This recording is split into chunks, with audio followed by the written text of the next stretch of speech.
Hi అండి. ఈరోజు మన ఛానల్లో వ్లాగ్ వచ్చి చుక్కకూర ఉల్లికారం చేశానండి. చాలా బాగుంటుందండి. టేస్ట్ అయితే చాలా బాగుంటుంది. కర్రీ చేసుకోవడం కూడా ఒక 5 మినిట్స్లో అయిపోద్దండి. కర్రీ కూడా చాలా ఈజీగా చేసుకోవచ్చు. ఓకేనా అండి? ఇప్పుడు ప్రాసెస్లోకి వెళ్ళిపోదాం. ముందుగా నేను 2 పెద్ద కట్టలు తీసుకున్నానండి. చుక్కకూర చూసారు కదండి, 2 కట్టలే తీసుకున్నాను, పెద్ద సైజు. వీటిని శుభ్రంగా కడిగేసి ముక్కలు చేసేసుకుంటానండి. ఉల్లికారానికి 2 ఉల్లిపాయలు తీసుకున్నానండి. ఇవి మిక్సీ జార్లో ఇలా పెద్ద ముక్కల కింద కోసి వేసేసుకున్నాను. ఇందులోనే కారం కూడా యాడ్ చేస్తున్నానండి. 2 టేబుల్ స్పూన్లు వేసాను కారం.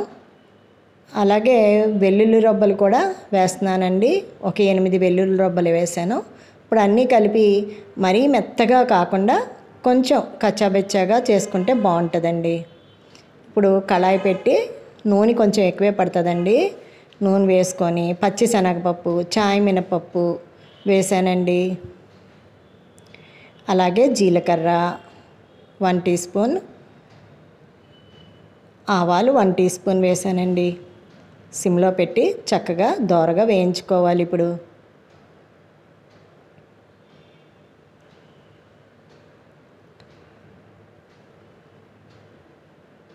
3 ఎండుమిర్చి కూడా వేసానండి. కొంచెం కరివేపాకు వేసాను.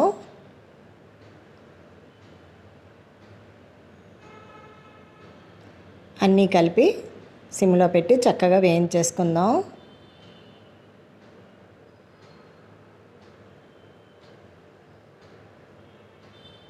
ముందుగా గ్రైండ్ చేసుకున్న ఉల్లిపాయ ముద్దని ఇప్పుడు వేపుకున్న తాలింపులో వేస్తున్నానండి.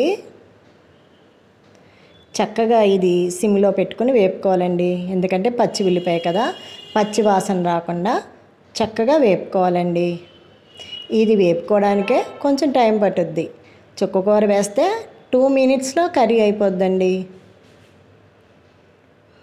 పచ్చి వాసన పోయేంత వరకు వేపుకోవాలన్నమాట.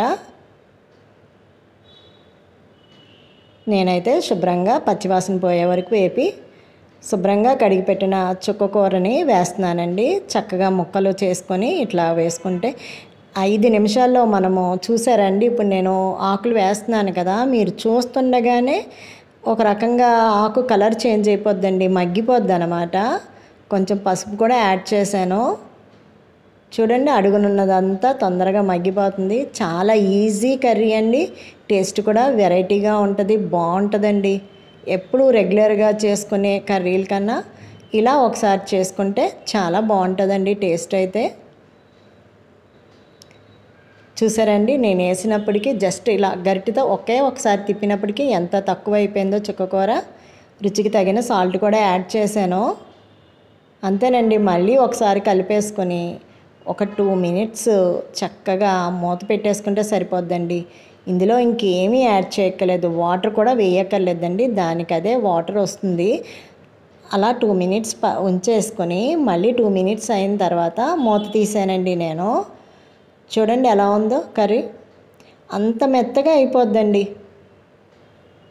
ఇందులో మనం టమాటా కూడా యాడ్ చేయక్కర్లేదు. కావలసిన వాళ్ళు యాడ్ చేసుకోవచ్చు. నేనైతే టమాటా యాడ్ చేయలేదండి. ఆల్రెడీ చుక్కకూర కొంచెం పులుపుగా ఉంటుంది కదా, అందుకనమాట. కర్రీ అయితే అయిపోయింది. నేను సర్వింగ్ బౌల్లో కూడా తీసేస్తున్నానండి.